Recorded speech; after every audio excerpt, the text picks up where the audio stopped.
Install Android 12 on OnePlus Nord CE 5G via LineageOS 19. Please check the description for important notes and all the download links.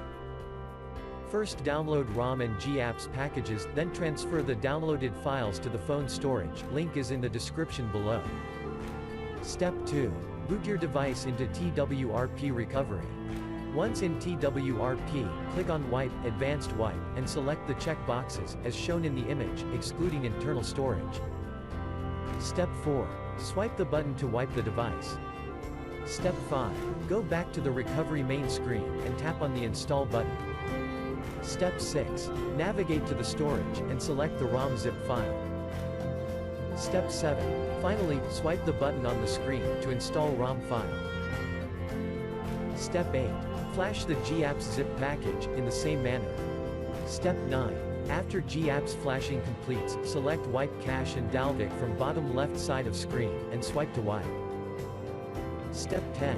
When the flashing process is complete, hit Reboot System. That's it, you have successfully installed the ROM on your device.